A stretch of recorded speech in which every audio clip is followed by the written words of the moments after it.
संत समाज, सज्जनों और देवियों, सदगुरु कबीर कहते हैं, रतन का जतन कर, माड़ी का श्रृंगार। आया कबीरा फिर गया, झूठा है अहंकार। बीजक के साखी प्रकरण की एक साखी है। रतन का जतन कर, माड़ी का श्रृंगार। आया कबीरा फिर गया, झूठा है अहंकार।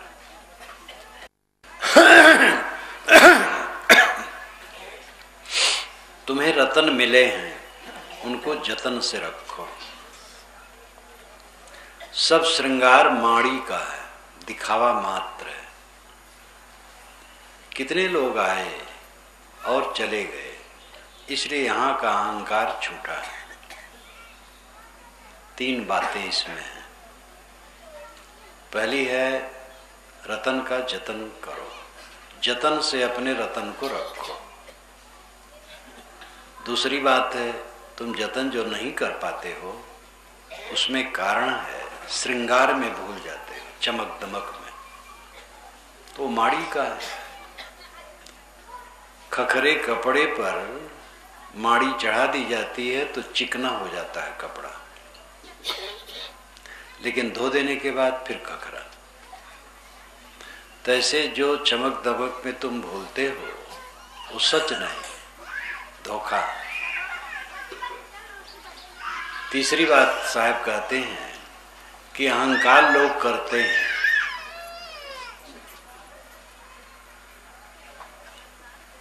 लेकिन अहंकार का आधार झूठा है। बड़े बड़े कहलाने वाले आए और चले गए, और अंत में अहंकार झूठा ठहरा। आदमी का सबसे बड़ा प्रमाद है जो ऐसे उत्तम मानव जीवन को पा करके वो जागता नहीं।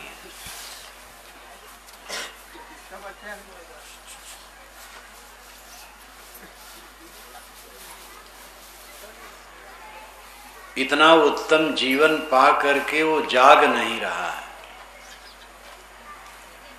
मानव जीवन का उद्देश्य क्या है? किसी काम का, किसी भी कर्तव्य का उद्देश्य होता है। जैसे आदमी उठा और चल रहा है तो उसका उद्देश्य होता है बाजार जाऊं, खेत जाऊं, ऑफिस जाऊं। कोई उद्देश्य ना हो तो 10 कदम इधर 10 कदम उधर चलेगा, दिग्भ्रमित जैसा। हर काम में उद्देश्य होता है। किस उद्देश्य से यह काम कर रहे हो? हमारे जीवन का क्या उद्देश्य है? पढ़ाई का उद्देश्य है कि सर्विस करेंगे या व्यापार करेंगे। विवाह का उद्देश्य है संतान होगी। खेती करने का उद्देश्य है अन्न पैदा होगा। हर काम का उद्देश्य होता है, मकसद। पूरे जीवन का उद्देश्य क्या है? इस बात को पढ़े बिना, समझे बिना जीवन सब बिताते चले जाते हैं। बिरला कोई है जो इसको पढ़ता और जानता और इसके अनुसार काम करने की चेष्टा करता है। आपके जीवन का उद्देश्य क्या है? कमाते क्यों हैं? खाने के लिए। खाते क्यों हैं? जीने के लिए। जीते क्यों हैं? इसका पता नहीं, बस जीते हैं, रेंग रेंग के जी रहे हैं। जीने का उद्देश्य, पूरे जीवन का उद्देश्य क्या है? उद्देश्य निर्धारित नहीं करना है, उद्देश्य प्रकृति द्वारा निर्धारित है। जैसे कोई लड़का पढ़ा तो पढ़ रहा है तो उसका उद्देश्य होता है कि मैं डॉक्टर बनूंगा, तो कोई कहता है मैं मास्टर बनूंगा, कोई कहता है मैं इंजीनियर बनूंगा, कोई अर्थशास्त्र पढ़ता और कहता मैं व्यापार करूंगा। तो उसको अपने तरफ से निर्धारित करना पड़ता है उद्देश्य, लेकिन पूरे जीवन का उद्देश्य निर्धारित नहीं करना है, निर्धारित है, पहचानना है। व्यापारी, डॉक्टर, इंजीनियर, प्रोफेसर, साधु, गृहस्थ, कलाकार, सबका उद्देश्य, मानव मात्र का उद्देश्य एक है, दुख से मुलाकात न होना या अनंत सुख पाना। ये वाक्य दो हैं, अर्थ एक है। कभी दुख से मुलाकात न हो, हमें दुख जरा भी पसंद नहीं है। दूसरे शब्दों में अनंत सुख। क्षणिक सुख तो सबको मिलता है, बैठे बैठे थक जाते हैं, जब चलने लगते हैं तो सुख लगता है, और ज्यादा चलते हैं तब थक जाते हैं तो बैठने में सुख लगता है। भूख लग गई है तो भोजन करने में सुख लगता है, लेकिन ज्यादा भोजन करें तो दुख पैदा हो जाता है। तो क्षणिक सुख तो आदमी लेता रहता है और इसी में भूला रहता है। ऐसा सुख जिसमें दुख कभी नहीं आए, वो दुनिया में कौन सुख है? वो सुख दुनियादारी का नहीं है, वो दुनियादारी से परे है, वो संतोष का सुख है। जब सब तरफ से आदमी अपने मन को बटोर लेता है तब संतोष होता है। अब बटोर लेने की बात में भी शंका होती है, क्या खेती न करे, दुकानदारी न करे, सर्विस में है तो क्या ऑफिस न जाए, स्कूल न जाए? बटोर लेने का मतलब है तृष्णा से बटोर लेना, काम धंधे से बटोर लेना नहीं। काम तो करना है, हाँ, काम करने में भी मर्यादा हो। जो अंतिम काम है उसके लिए आप समय कितना निकालते हैं, आध्यात्मिक उन्नति के लिए आप कितना समय निकालते हैं? 24 घंटे में 1 घंटा 2 घंटा कितना निकालते हैं? इतने लोग यहाँ बैठे हैं, बहुत कम लोग होंगे जो समय निकालते होंगे। समय ही नहीं निकालते, जरूरत ही नहीं समझते हैं, टीवी देखते हैं। अब तो गांव में भी अखबार पहुंच रहे हैं, सुबह अखबार से मुलाकात और रात में टीवी से। अखबार में इधर उधर का समाचार, उसको पढ़ करके दिमाग में भरे और रात में टीवी का मवाद भर करके सो गए। आध्यात्मिक साधना के लिए समय निकालने वाले बहुत दुर्लभ हैं। जीवन अस्त व्यस्त बीत रहा है और सबको अहंकार है कि हम ठीक से जी रहे हैं। अपने जीवन के असली उद्देश्य की पूर्ति के लिए कोई समय नहीं निकाला जा रहा है। जीवन का उद्देश्य है दुख से मुक्त होना, अनंत सुख पाना। दुख क्या है? जड़ बुखार का दुख हो जाता है, ज्ञानी को भी हो जाता है, या और भी कोई शारीरिक व्याधि आ सकती है। कोई अपमान कर दिया, सम्मान कर दिया, ये सब का हो जाता है। ज्ञानी पुरुष को भी सभा में गाली देने वाले होते हैं, अकेले में नहीं, अकेले में तो होते ही हैं। सभा में ज्ञानी पुरुष को भी गाली दिया जाता है। सामने खड़ा होकर के उल्टा पलटा कहने वाले हुए हैं, लेकिन ये उनको कोई दुख नहीं। तो समझ है जिसकी जैसी कहता है। दुख है अपने मन का उद्वेग। काम एक उद्वेग है, आदमी चुपचाप बैठा है, संतुष्ट है, इतने में काम विकार आ गया और उसने हटाया नहीं तो उत्तेजित होगा। ब्रह्मचर्य जीवन में इसको लिखा गया है कि ब्रह्मचर्य जीवन मैंने यही लिखा है। गुरु जी के साथ आया, हंसता उतरा और शुरू किया, यहीं लिखा, और यहीं से जब लौटे तो बनारस में छपा के तब बढ़ारा पहुंचे। ब्रह्मचर्य जीवन में मैंने लिखा है, पहले स्मरण होता है विषयों का, फिर प्रियता होती है, फिर विकार होता है, फिर उत्तेजना होती है, फिर क्रिया होती है। ये मनोवैज्ञानिक बात है। जैसे पुरुष है तो स्त्री का, स्त्री है तो पुरुष का स्मरण होता है। स्मरण में कोई विकार नहीं होता है। स्मरण हटा दो बस ठीक है। लेकिन स्मरण में प्रियता हो गई, तो प्रियता हो गई तो गड़बड़ हो गया। और उसको हटा दो तो ठीक, अगर प्रियता नहीं हटाए तो विकार उत्पन्न होगा, मलिनता चित्त में आएगी। उसको हटा दो तो कुशल, अगर वो भी नहीं हटाए तो उद्वेग होगा। उद्वेग भी हटा दो तो ठीक, उद्वेग नहीं हटाए तो क्रिया होगी। ये क्रम है इसका। अकेले में बैठा है आदमी, मन प्रसन्न है, निर्मल है, निर्विकार है, लेकिन जब उसके मन में मनोविकार आया तो वो खलबला गया और उसे दूसरा चाहिए, परतंत्र हो गया, दुखी हो गया। ये उद्वेग। क्रोध आया तो दूसरे को नुकसान करने के लिए मन में विचार आया, ये उद्वेग। ईर्ष्या आई, किसी की उन्नत देख करके मन में जलन हो गई। इसी प्रकार के जितने उद्वेग हैं ये असली दुख है। ये दुख हमें बांधते हैं। शरीर में हमें कोई कष्ट हो जाए वो बांधता नहीं है, भोग है, क्षीण हो जाएगा, सा लिया जाएगा, फिर खत्म हो जाएगा। लेकिन अगर काम उद्वेग, क्रोध उद्वेग, मोह उद्वेग, लोभ उद्वेग, द्वेष उद्वेग, ईर्षा उद्वेग, ये उद्वेग आते हैं तो ये मन को चलाते हैं और बंधन बनाते हैं। शरीर में व्याधि हो जाए, विवेकवान सह लेते हैं उसको। मन उनका कोई गड़बड़ नहीं होता है, मन से प्रसन्न सह लेंगे, वो बंधन नहीं करेगा। हाँ, उसमें भी क्षोभ हो जाए तो बंधन होगा, क्षोभ नहीं होना चाहिए। और अच्छी स्थिति का मतलब यह है कि कोई भी स्थिति आए समता को प्राप्त हो।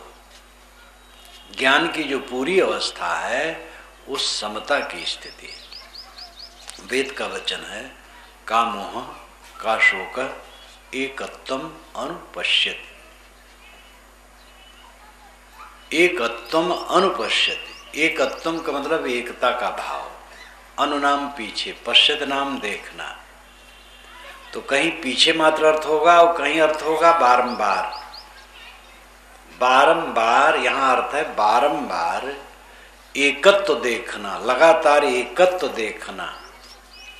जो लगातार एकत्व देखता है उसको शोक कहाँ और मोह का, सुख और दुख, हानि और लाभ, जय और पराजय, अनुकूल और प्रतिकूल, सम्मान और अपमान, सब में जो समता को प्राप्त हो जाता है उसको दुख नहीं होता, बंधन नहीं होता है। का मोह का शोक एकत्वम अनुपश्यति। जो बराबर एकत्व देखता है सब में, क्षुब्ध नहीं होता है, तो उसको शोक मोह कहाँ है। हमारे जीवन का उद्देश्य है दुख से मुलाकात न होना, और ये हमारे वश में है।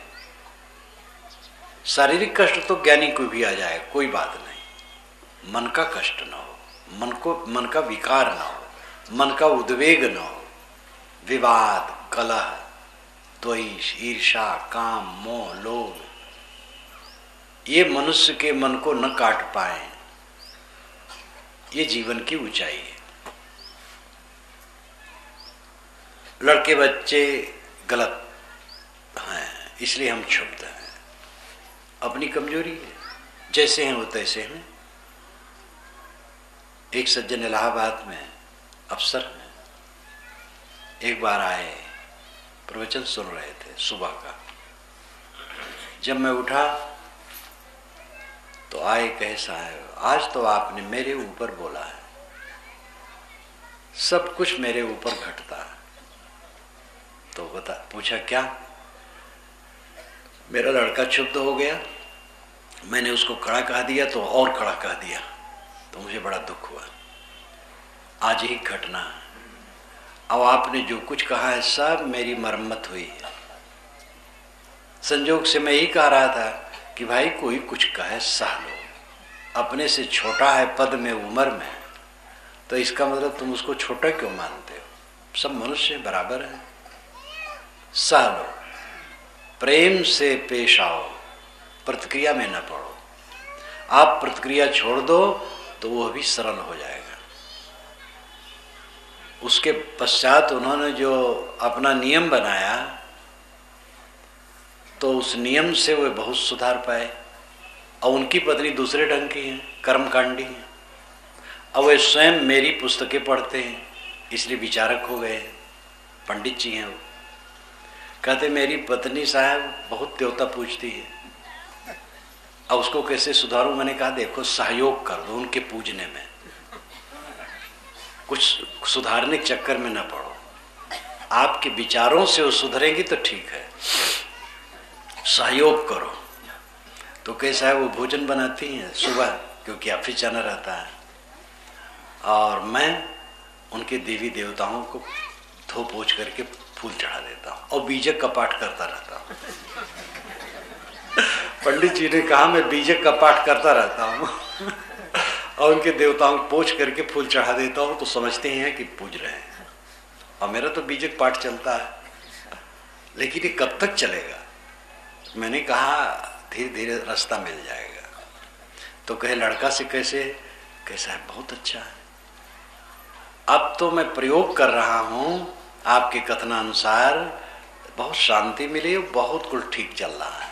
हम कहे बस अहंकार न करना। अब घर के मालिक हो, पैसा खूब कमाते हो और दबदबा है, मेरी बात माननी चाहिए, ये चलने वाला नहीं है। एक थानेदार ने मुझसे कहा कि साहब मेरा लड़का कहा नहीं मानता है, एक ही लड़का है, आप आए तो सेवा खूब करेगा, लेकिन मेरा कहा नहीं मानता है। फैजाबाद के थे वो। मैंने कहा उनसे आप थानेदारी झाड़ते होंगे? तो दूसरे थानेदार ने कहा अरे साहब खूब पैसा जमा किए, वो तो समझता है सब मेरा है, इनकी बात क्यों माने? तो मैंने कहा देखिए वो बाहर थानेदारी चलेगी, घर में नहीं चलेगी। लड़का तो समझता है जो कुछ बटोर के ला रहे हैं मेरा है। तो सब में कुछ कारण होता है तब कार्य होता है। जब ये समझो कि सब मनुष्य बराबर है, मूल रूप से कोई अपमान नहीं चाहता है। छोटा जो कहलाता है वो लौकिक दृष्टि से छोटा है। साहब ने कहा है ऊंच नीच है मध्य की बानी, एक है पवन एक है पानी। ऊंच नीच बीच की भाषा है, मूलतः सब समान है। तो मनोविकार दुख देता है, दुख से मुक्त होना ये हमारा उद्देश्य है। सुख पाना हमारा उद्देश्य, केवल सुख मिले तो समझते हैं काम भोग में लगे रहो तो सुख है। अरे काम भोग को अगर वैज्ञानिक ढंग से देखें तो केवल संतान के लिए भोग नहीं।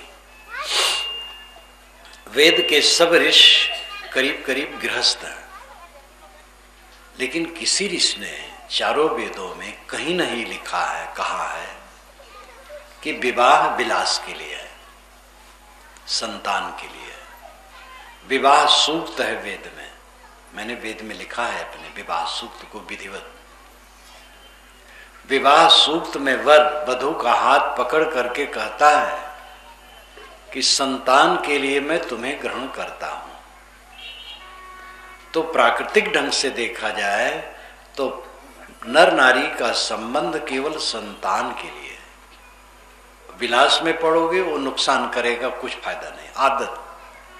आदत बनाए रखो, उलझे रहो, मन मलिन होगा, तृष्णा बढ़ेगी, भवबंधन मजबूत होगा, तन मन क्षीण होंगे, कोई फायदा नहीं। तो काम भोग में सुख खोजते हैं, जीव के स्वाद में सुख खोजते हैं, रूप में सुख खोजते हैं, पैसा खूब जमा करने में भी सुख खोजते हैं। कुछ लोगों की आदत होती पैसा खूब जमा करो। जमा करके क्या करोगे? जमा करो, खर्च करो। संग्रह खर्च के लिए होना चाहिए। कई आदतें हो जाती, वो आदतें खराब करती हैं। दुख से मुक्ति और अनंत सुख की प्राप्ति मानव जीवन का प्राकृतिक उद्देश्य है, बनाना नहीं है। हर जीव चाहता है केवल सुख मिले और दुख न मिले, लेकिन उसकी परिभाषा इतनी गलत है, हमें कोई कुछ कहे ना हमारा कोई अपमान न करे, हमें कोई थोड़ा भी 10 से 9 न कहे, हर जगह हमारा सम्मान हो और इंद्रियों के भोग मिलते रहें, जो जो मैं चाहूं होता रहे, ये सब पागलपन के सिवा और कुछ नहीं। बड़े बड़े लोगों का अपमान हो जाता है। पागल आदमी को कोई क्या करेगा? वो अपमान का शब्द कहेगा तो क्या करोगे? विवेकवान अभेद किला में रहता है, जिसमें कोई बमबारी नहीं हो सकती। आज की बमबारी तो किला वाला कोई महत्व नहीं, लेकिन जो पवित्र मन का अभेद किला है, उसमें कोई बमबारी नहीं हो सकती। ऐसा अपने को बनाओ। आंख, नाक, कान, जीभ, चाम, मन, बुद्धि, ये आपको रतन की तरह मिले। इसको जतन से रखो। इंद्रियों को बेजतन रखते हो। जब नशा तक सेवन करते हैं लोग, तंबाकू, बीड़ी, सिगरेट, पान, सुपारी, शराब, कबाब, ये तुच्छ चीजों को नहीं छोड़ते तो और क्या कहा जाए। इंद्रियों को संभाल करके रखो, रतन का जतन करो। अंततः रतन आपका आत्मा है। आत्मा को जतन से रखने का अर्थ है इंद्रियों को संभालना। चित्त जैसे पुरुष शुद्ध है, वैसे जब चित्त शुद्ध हो जाता है तब कैवल्य हो जाता है। ये पतंजलि महाराज ने योग दर्शन में कहा। जैसे पुरुष शुद्ध है, वैसे जब चित्त शुद्ध हो जाता है तब कैवल्य हो जाता है। पुरुष नाम आत्मा। पुरुषेते पुरुष, शरीर रूपी पुर में शयन करने से इस आत्मा को पुरुष कहते हैं। और इससे भी अधिक जबरदस्त अर्थ है, जो आगे आगे ज्ञान प्रकाश करे वो पुरुष है। पुर उष, ये दो पद मिलकर के पुरुष शब्द बनता है। पुर उष, पुर नाम आगे, उष नाम जलाना। इसीलिए उषा, सूरज की आभा को उषा कहते हैं। जब सूरज उगता नहीं, उसके करीब करीब 1 पौन घंटा के पहले जो आभा निकलती है पूरब तरफ, उसको उषा कहते हैं। उषा नाम जलाने वाली और उष नाम जलाना। पुर उष, आगे आगे जलाना, पुरुष का अर्थ होता है। ज्ञान का प्रकाश आगे आगे करता जाए वह पुरुष है। तो जीव आगे आगे ज्ञान का प्रकाश करता जाता है, वो हरदम जानता रहता है। जानना उसका धर्म है, इसलिए उसको पुरुष कहते हैं। तो ये चेतन आत्मा पुरुष है। जब स्वभाव से शुद्ध है, जब चित्त शुद्ध हो जाता है तब कैवल्य हो जाता है। चित्त की मलिनता से कष्ट होता है। सुख उद्देश्य, अनंत सुख, और संतोष के बिना वो कभी नहीं मिलता। अब आज अगर संतोष नहीं है तो कभी संतोष नहीं मिलेगा। लोग कहते हैं कुछ दिन के बाद संतोष करूंगा। एक युवक ने इसी नवापारा में कहा था, 77 में, अध्यापक था, 20 वर्ष की उम्र थी, 22 वर्ष की। कहा साहब मैं 80 में विरक्त होके आपके साथ चला चलूंगा। मैंने कहा बेटा जहां हो वहां काम करो, ये प्रतिज्ञा ना करो। जो आगे विरक्त होगा ना वो विरक्त होगा, जो आगे भक्ति करेगा ना वो भक्ति करेगा, जो आज भक्ति करेगा वो भक्ति करेगा, जो आज वैराग करेगा वो वैराग करेगा। तुम धोखे में हो। तो मुस्कुराने लगा। तो 21 में जब वो एक जगह मिला, सकरी में, बुगुल सकरी, भैंसा के पास, तो बहुत लजाया था। मैंने कहा बेटा क्यों लजाते हैं?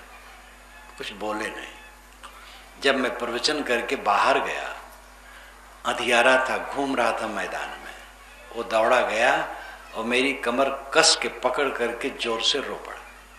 मैंने कहा क्या परेशानी है बेटा? कहे साहब गत बरस शादी हो गई, हमके बड़ी खुशी हुई, चेला के साथ मुझे चेली मिल गई। अरे भाई दो धारा है, विरक्त गृहस्थ। अब वो वही उसको तकलीफ हो रही थी कि मैंने वो कहा था 77 में कि मैं 80 में आप छोड़ के आपके पास आ जाऊंगा। तो मैंने कहा मैं तुम्हें तभी टोका था कि जो आगे बैराग करे वो कहीं बैराग करेगा, जो आगे भक्ति करे वो कहीं भक्ति करेगा। 2 वर्ष के बाद जो संतोष लेगा वो कभी संतोष नहीं लेगा। आज जो संतोष लेगा वो सब समय संतोष लेगा। आज का समय धोखा है मन का। आज संतुष्ट हो, परिश्रम करो, जो मिले उसमें संतुष्ट रहो। जीवन का उद्देश्य अनंत सुख की प्राप्ति है। अनंत सुख है तृष्णा का क्षय, आत्म संतोष। सारे दुखों का इसी में अंत है और इस पर आए बिना कोई सुखी नहीं होगा। और इसके लिए काम कितने लोग करते हैं। सुबह शाम बैठो अकेले में, ग्रंथ पढ़ो ज्ञान के और चिंतन करो और ध्यान करो और बराबर ये करो, चित्त में फर्क पड़ेगा। जीवन का असली स्वरूप, जीवन की उच्च स्थिति, उच्चतम स्थिति समाधि में प्रत्यक्ष होती है। भय मुक्त जीवन, भय से बिल्कुल रहित, कोई भय नहीं, ये समाधि में इसका अनुभव होता है। जब सही समाधि लग जाती है, समाधि वैसे जल्दी से नहीं लगती है क्योंकि आदमी रजोगुण और तमोगुण से भरा है, इसलिए उद्वेग है उसमें। जब रजोगुण तमोगुण कोई साधना द्वारा, सेवा भक्ति द्वारा काटता है, सेवा की जरूरत है। घर में रहो, सेवा परायण रहो, निठल्ले न रहो। जो बूढ़े लोग हैं उनको भी कुछ करना चाहिए। करने से स्वास्थ्य भी ठीक रहेगा, घर वाले भी प्रसन्न रहेंगे और करना एक कर्तव्य है। तो सेवा परायण रहो और साधना परायण रहो। सबसे बड़ी गलती है आप लोगों की कि समय नहीं निकालते हो। इसमें मैं पूछना चाहूं कि कितने लोग सुबह शाम अकेले बैठते हैं 1 घंटा। बड़ा मुश्किल है मिलने वाले, कोई मिलेगा और सबको करना चाहिए। और ये बहानेबाजी बेकार है कि समय नहीं है, सबके पास समय है। समय वो लगाना कहाँ चाहते हैं।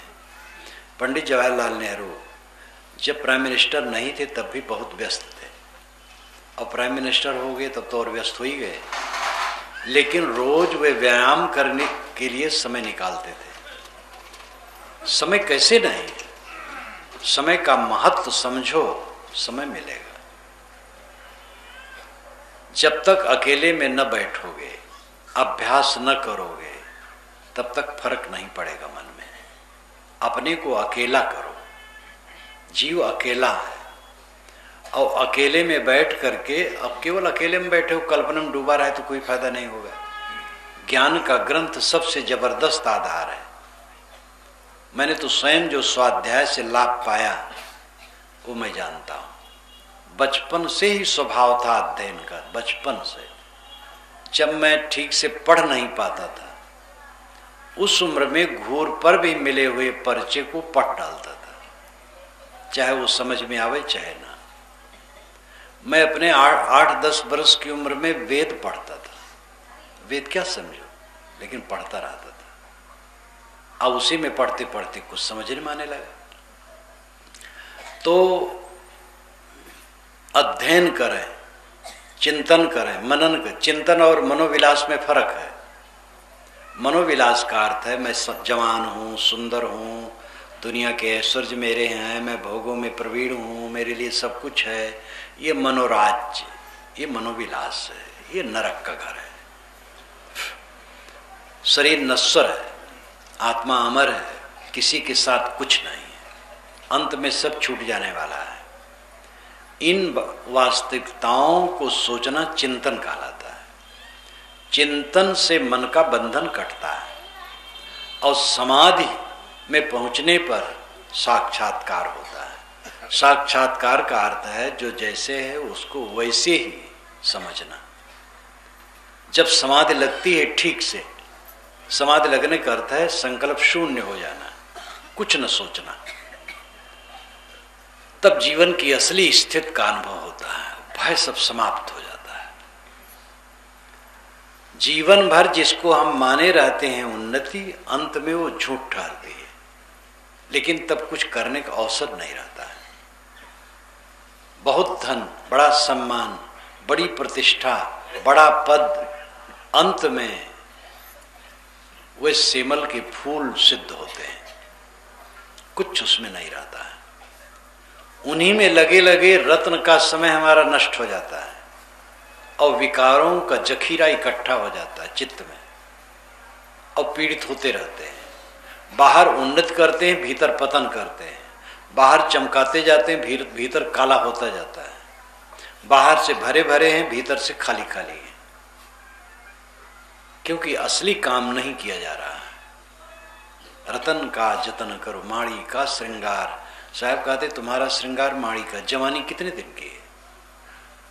जैसे धो देने पर कपड़ा खखरा हो जाता है, चमकते हुए जवान थोड़े दिन में खखरे हो जाते हैं, आंखें बैठ जाती हैं, मोटी मोटी नसें निकल आती हैं, चेहरा अनसुहाता हो जाता है, सुंदर दंत पंक्ति सुंदर नहीं रह जाती, सब कुछ बिगड़ता है। सारा श्रृंगार माड़ी का है। वेद के ऋषि ने भी कहा, हिणमयन पात्रेण सत्यस्यापीतम मुखम तत्तम पूसन्न पाविरण सत्य धर्माय दृष्टे। हिरणमयन पात्रेण, हिरणमय पात्र से, सोने के समान चमकते हुए बर्तन से, हिरणमय ऋषि ने कहा, हिरण केवल नहीं कहा, हिरण नाम सोना, हिरणमय सोने के समान। सोना है नहीं, पलटू साहब ने लिखा, देखत सोना लगे सकल जग कांच है। अरे हाँ पलटू, जीवन कहिए झूठ तो मरना सांच है। देखने में सोना लगता, सोना है नहीं, चमक दमक लगती है लेकिन है नहीं, क्षणिक है, थोड़े समय में वो खो जाएगा। जो अपने बच्चे जिनको हजारों बार हमने चूमा, वही पास में बैठता नहीं, बोलता नहीं, बात नहीं करता है।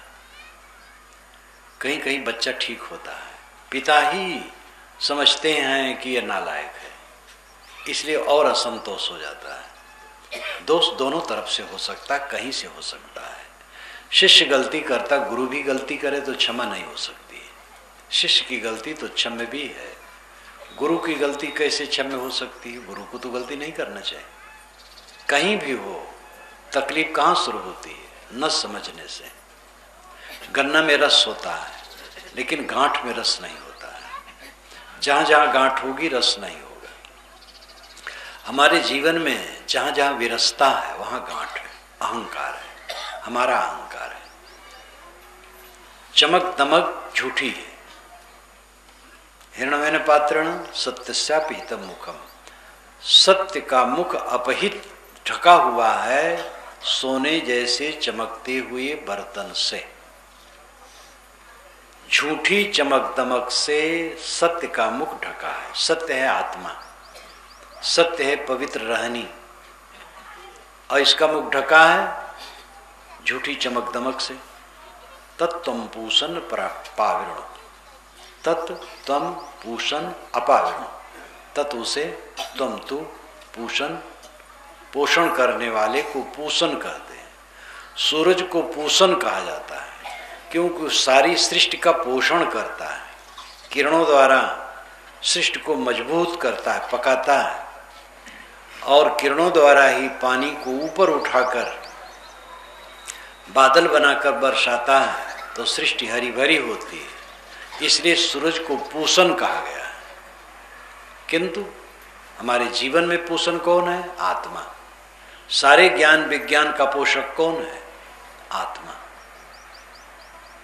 आत्मा पूषण है। ऋषि कहते हैं तत्त्वम पूषण, अपूषण, ज्ञान विज्ञान का पोषण करने वाला आत्मा, तत्त्वम अपाविरुण, उसे तू हटा दे। क्यों हटा दे? सत्य धर्माय दृष्टे, सत्य और धर्म के दर्शन के लिए, सत्य आत्मा है, धर्म पवित्र रहनी है। कबीर साहब ने कहा, कहीं कबीर सत सुकृत मिले तो बहुर न झूले आन। जिसको सत मिल जाता और सुकृत मिल जाती वो फिर भटकता नहीं। सत है स्वरूप बोध, सुकृत है पवित्र रहनी। भटक रहे हैं हम, कुछ पता नहीं कि हम कौन हैं, जीवन का लक्ष्य क्या है, रेंग रहे हैं। आजकल में मर गए, भटकते रहे, भटक रहे हैं। आप शुद्ध बुद्ध चेतन है, परम तत्व है, ब्रह्म ईश्वर परमात्मा खुदा गाड शब्दों से, परम तत्व शब्दों से जो व्यक्त किया गया है वो आप ही का स्वरूप है। आपके अलावा कोई परम तत्व हो सकता है? धर्म के क्षेत्र में ये बड़ा अनर्थ किया गया है कि जीव तो तुच्छ है। जीव तुच्छ है तो श्रेष्ठ कौन है? जीव तुच्छ नहीं है, जीव ही ने सारे ज्ञान विज्ञान की खोज की है। जीव तुच्छ नहीं है, जीव ही महान है। ये मनुष्य जीव ही ने सारे शास्त्रों की रचना की है, सारे ज्ञान विज्ञान का विकास किया है, सारे देवी देवताओं का सृजन किया है, सारे ईश्वर भगवानों की कल्पना की है। ज्ञान विज्ञान कह देने से जहां तक मनोव्यापार का विषय है सब आ जाता है, और ये मनुष्य का रचा हुआ है। इसलिए मनुष्य बड़ी हस्ती ज्ञान की क्या हो सकती है? लेकिन आदमी ने स्वयं अपने अज्ञान से दुर्भाग्य पैदा किया कि जीव तो तुच्छ है, मनुष्य तुच्छ है। ये समझो कि आप महान हैं, आप शुद्ध बुद्ध चेतन है, अमर आत्मा है। आप में कोई दुख नहीं, कोई पीड़ा नहीं, कोई संताप नहीं। ये बनाया गया है संताप, मान मान करके चारों तरफ आसक्ति बना बना करके संताप पैदा किया गया है, और इस संताप को आप ही को मिटाना है, कोई मिटाने वाला नहीं है। गुरु प्रत्यक्ष है, संत प्रत्यक्ष है, लेकिन वे भी केवल राय देंगे, उपदेश देंगे। करना पड़ेगा आपको, दवाई आपको खाना पड़ेगा, तब रोग दूर होगा। आपके लिए कोई भोजन बना सकता, लेकिन खाना आपको पड़ेगा। आपके सिर पर बोझा है, कोई ले सकता है, आपका सर हल्का हो गया, लेकिन आपके मन में राग द्वेष है, वो कैसे कोई ले लेगा? बताएगा, उपदेश करेगा, उसके उपदेश से आपको हल्का करना पड़ेगा। विपत्ति हम अपनी काहे सुनावें? सदगुरु विशाल साहब ने कहा है, निज कर सब दुख उत्पत्ति कीने नहीं कोई और बनावे। अपने हाथ से हमने सारा दुख उत्पन्न किया है, हमारा दुख किसी ने बनाया नहीं, हमारा बनाया। अपने जाल बिछाई के आप फंसे मतिमंद, कहाँ रोग कहाँ औषधि, कैसे मिले आनंद। ये श्री निर्मल साहब ने कहा, सभी संतों ने कहा है, सबका ये अनुभव है। हमारा अपना बनाया दुख है और हमें भी उसको मिटाना है। तो रतन का जतन करो। ये रतन शरीर, इंद्रिय और मन आपको मिले हैं, जतन से रखो। जतन से न रखोगे तो इन्हीं द्वारा आपको फांसी लगेगी। जिससे मोक्ष मिलना है वही आपके लिए बंधन का कारण बनेगा। अपना मन, अपनी इंद्रियां अपने शत्रु बन करके बैठ जाएंगे।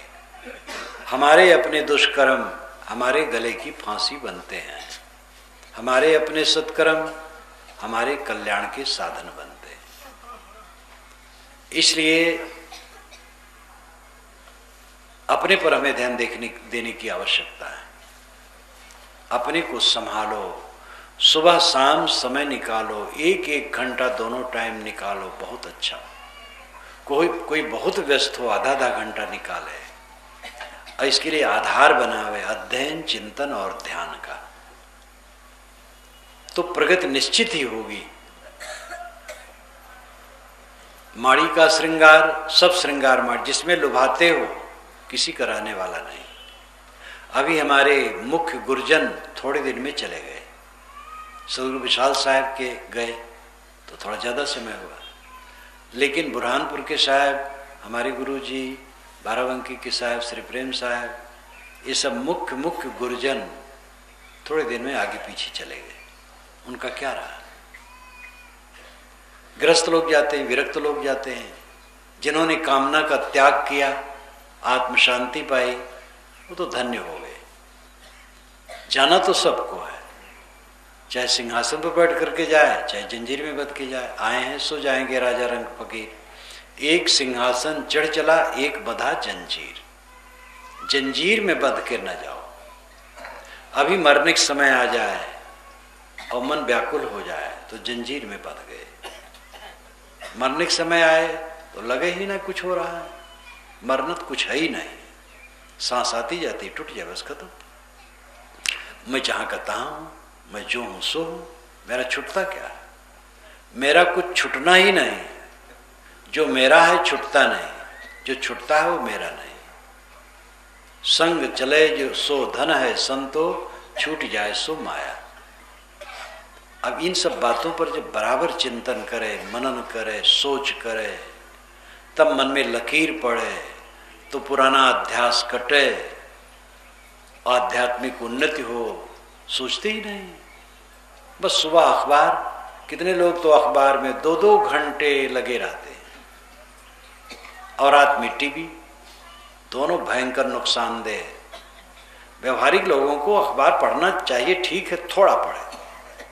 और टीवी उवी कोई खास चीज, कोई ज्ञान की बात हो, कुछ समाचार हो, थोड़ा देख सुन ले। ज्यादा साधक को तो उसकी भी जरूरत नहीं है। जो साधना परायण हो, गृहस्थ लोग हैं, साधना परायण हैं, तो टीवी सीवी से कुछ जरूरत नहीं। लेकिन टीवी नहीं, आजकल भयंकर नुकसान, बच्चों की पढ़ाई का नुकसान, और ये बूढ़ों के आचरण और व्यवहार और मानसिक विकारों के लिए साधन बना है। आध्यात्मिक उन्नति का नुकसान है। वो हितकर चीज है, लेकिन हितकर कहाँ लोग कर पाते? अहितकर करते हैं, समय बर्बाद करते हैं। अपने को संभालो। आया कबीरा फिर गया, झूठा है अहंकार। किसका अहंकार आपको है? आपका क्या है? अकेले में बैठ के सोचो। अगर आप स्थिर होकर सोचेंगे तो लगेगा हमारा एक कण भी इस दुनिया में नहीं है, और ये गूढ़ तत्व नहीं है। आत्मा विषय में तो गूढ़ तत्व है। स्वयं को समझना मुश्किल होता है। दूर की चीजें दिखती हैं, निकट की नहीं। हम अपनी आंखों से चांद सितारे को भी देखते हैं। यहां से तो हिमालय नहीं दिखता, लेकिन अवध क्षेत्र से हिमालय की पट्टी पूरी दिखाई देती है। वहां से बहुत नजदीक हो जाता है। तो चांद सूरज तो बहुत दूर है, लेकिन हम आंख से देखते हैं। लेकिन आंख में लगे हुए कज्जल को हम नहीं देखते। आंख में ही जो पास में पलक है, भौं है, इसको नहीं देखते, क्योंकि अति निकट है। आत्मा तो स्वयं है, उसको कैसे देखें? एक प्रवक्ता संत ने मुझसे कहा, महाराज जैसे देह प्रत्यक्ष दिखाई देता, आत्मा क्यों नहीं दिखाई देता? तो मैंने कहा, ये बोलता कौन है? कौन पूछ रहा है? आत्मा ही तो। क्या आप नहीं हैं? आप अपने ऊपर लौटिए कि कौन देह को देखता है। देह का देखना छोड़ो, अपने में आ जाओ समाधि में, फिर अनुभव हो जाएगा। तो समाधि में तो लोग जाना नहीं चाहते हैं, बुद्धि द्वारा आत्मा को देखना चाहते हैं। जब सब देखना बंद होता है तब आत्म साक्षात्कार होता है। संतो सहज समाधि भली, जो सदगुरु ने कहा, या सहज ध्यान लो, सहज ध्यान लो। तो आपका सहज स्वरूप क्या है? चेतन। चेतन मात्र रह जाना सहज समाधि। यही बात श्रुति कहती है, यदा पंचावतिष्ठन्ते ज्ञानानि मनसा सह बुद्धिश्चाना विचेष्टत तामाहु परमाम गतिम। पांचों ज्ञानेंद्रिय मन और बुद्धि जब शांत हो गए तो ये परम गति है। कुछ पाना नहीं है, पांचों ज्ञानेंद्रियां मन और बुद्धि शांत हो जाए। यदा पंचावतिष्ठन्ते, यदा नाम जप, पंचावतिष्ठन्ते, 5 अवतिष्ठित, स्थित। वो आंख नाक कान जीभ चाम है। मनसा सह, मन के सहित, बुद्धिश्चा और बुद्धि भी न विचेष्टित, नहीं चंचल होते हैं। ताम उसे आहु कहते हैं परमाम गतिम, परम गति। पांचों ज्ञानेंद्रियां शांत हो गई, मन शांत हो गया, बुद्धि वितर्क से रहित, शून्य शांत, ये परम गति है। तो कुछ पाना परम गति नहीं है, स्थिर हो जाना, अपने आप में तृप्त हो जाना परम गति। यही उच्चतम स्थिति है मनुष्य की। आत्मसंतुष्ट हो जाए, जो तू चाहे मुझको छाड़ सकल की आश, मुझे ही ऐसा हुए रहो, सब सुख तेरे पास। साहब ने कहा अगर तुम मुझे चाहते हो तो जैसे मैं निष्काम हूं वैसे तुम भी निष्काम हो जाओ, बस सब सुख तुम्हारे पास है। तो कामना के बस तुम दरिद्र बने रहते हो, कामना छोड़ दो, दरिद्रता खत्म। ये कोई साधु के लिए उपदेश ऐसी बात नहीं है। जो अनंत सुख चाहे उसी के लिए, गृहस्थ हो, विरक्त हो, स्त्री हो, पुरुष हो, जो अपने जलते हुए चित्त को शीतल कर देना चाहता है, जो अगाध अमृत सागर में निमज्जन करना चाहता है, उन सब के लिए उपदेश यही है।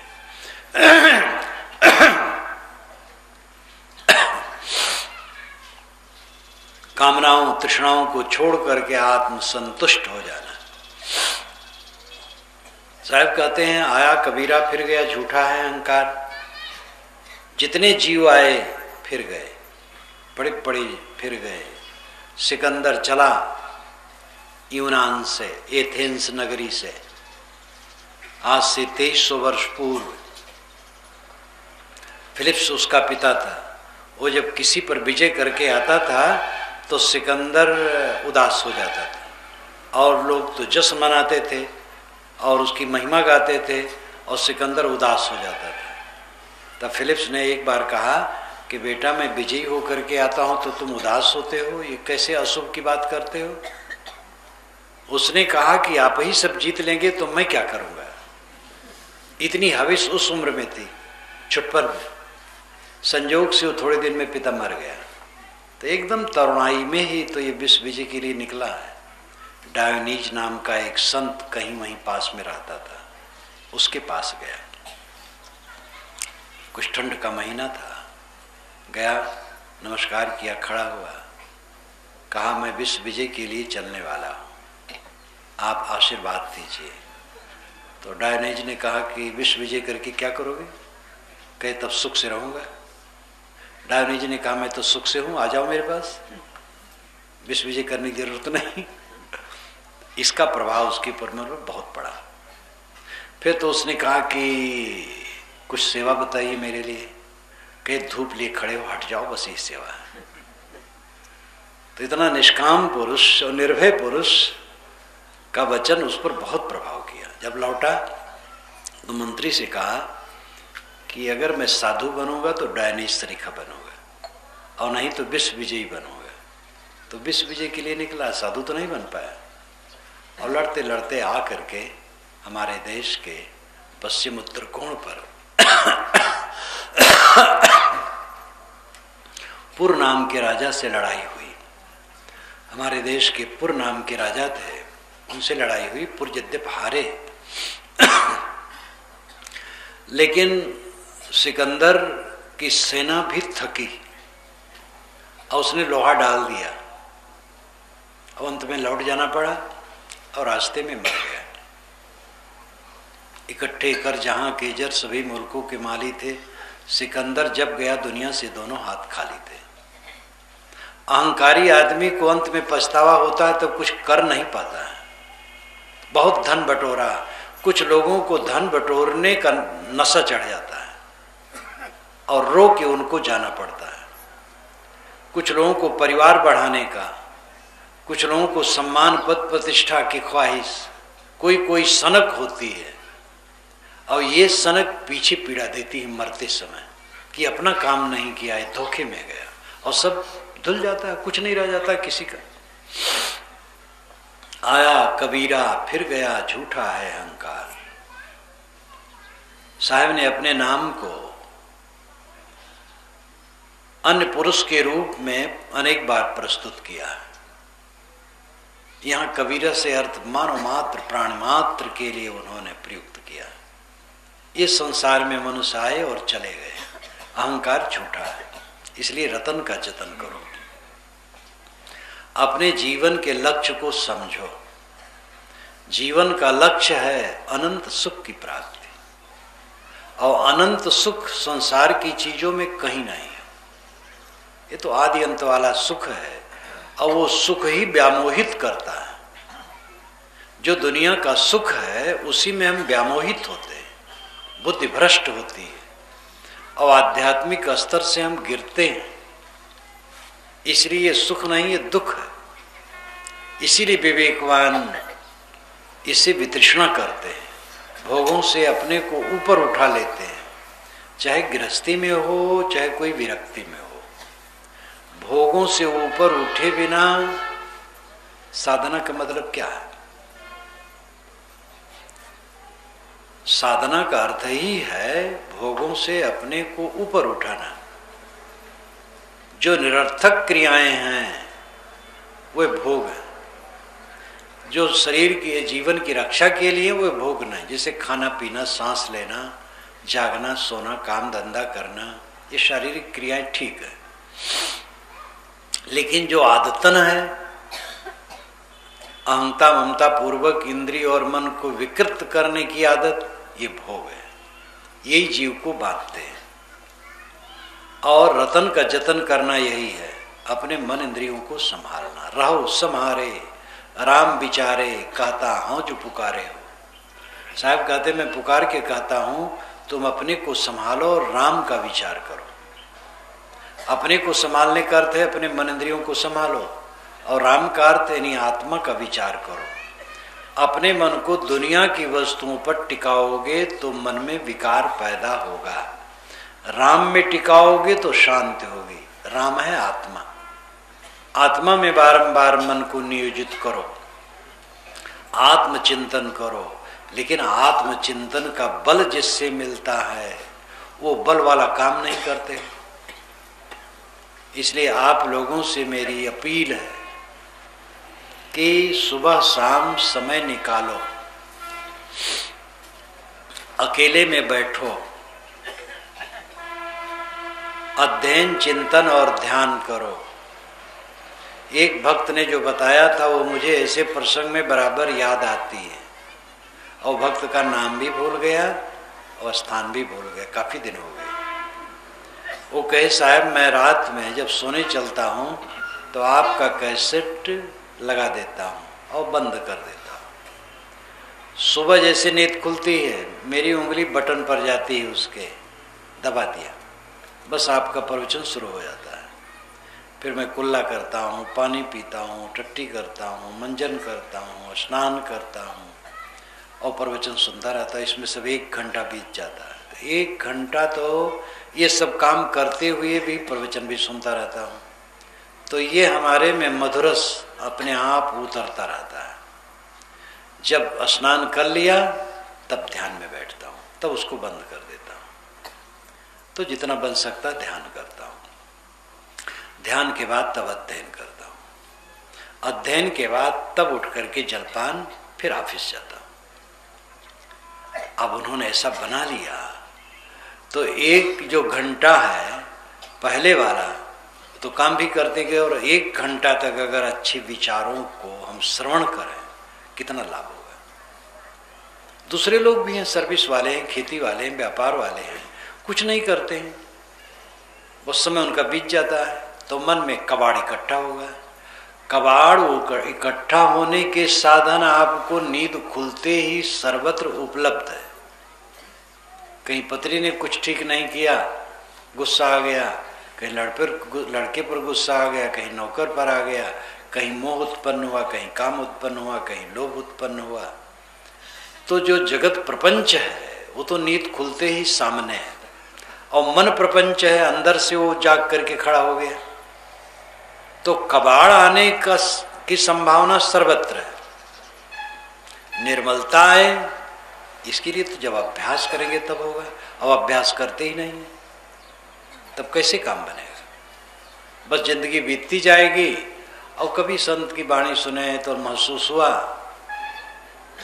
कभी कोई तकलीफ हुई तो महसूस हुआ, और अंत में मरते समय पछता के चले गए। इसलिए पहले काम करना शुरू करो, रतन का जतन करो, माड़ी का श्रृंगार।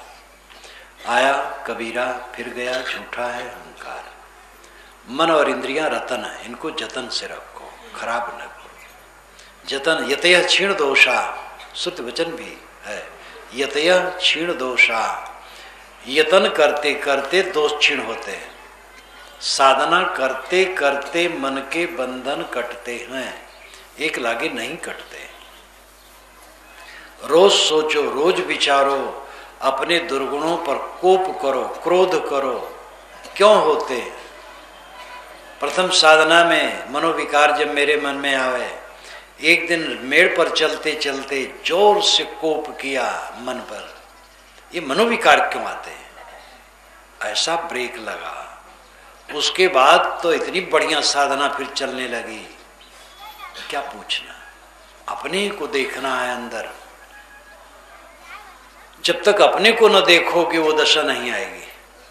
और पूरी स्थिति में ऐसी दशा हो जाती है कि नींद खुली और रात में सोए, बीच में पूरा मन निर्मल। ये पूरी अवस्था है, पूर्ण अवस्था है, पूरी जागृत निर्मल मन। सावधान इसमें भी रहना है, क्योंकि मन, इंद्रिय, शरीर, संसार सामने है, तो सावधान तो उस समय भी रहना है। लेकिन ये सुबस अवस्था है, ये मनुष्य की बस की बात है। आप कल्पना करो, आपके मन में क्रोध, काम, लोभ, मोह नहीं उठते हैं, उद्वेग नहीं आते हैं, कोई तृष्णा मन में नहीं आती है, कितना सुख होगा। अमृत की धारा अंदर में बहेगी। अगाध अमृत की प्राप्ति यही है, सुधा यही है, मधु यही है। भिन्न भिन्न शास्त्रों में भिन्न भिन्न ढंग से कहा गया है। बाहर अमृत कहीं नहीं, जहर है, अमृत नहीं। जिससे खा करके आदमी मर जाए, ऐसा जहर है, अमृत नहीं कि खा करके अमर हो जाए। अगर अमृत है तो व्यवहारिक दृष्टि से अन्न अमृत है। अन्न के बिना, अन्न का अर्थ है भोजन, उसके बिना नहीं चलेगा। और भी व्यवहारिक ढंग से मीठे वचन अमृत है। मीठा वचन बोलो, सब तरफ सुख होगा। आध्यात्मिक ढंग से अंततः संतोष अमृत है। जिसके मन में पूरा संतोष आ गया, अमृत हो गया, तृप्त हो गया। तो हम और आपको चाहिए कि रोज समय निकालें, नियमित समय निकाल लो। अपने घर में एक जगह ऐसी बनाओ जहाँ हवा प्रकाश हो, वहाँ ग्रंथ रखो, आसनी रखो, और सुबह उठ करके वहाँ अगरबत्ती जला लो, सुगंधी हो जाए, और ध्यान में बैठो, चिंतन करो, अध्ययन करो। अपनी सुविधा के अनुसार नहा के न कर पाओ, ऐसी सुविधा न हो शरीर की, तो पहले करो, पहले ध्यान कर लो, तब नहाओ। जैसे भी हो, रोज अध्ययन, ध्यान, चिंतन, ये तीन के लिए समय निकालो। सदग्रंथ कुछ समय पढ़ो और वास्तविकता पर सोचो और ध्यान करो। ध्यान न लगे कोई बात नहीं, करो।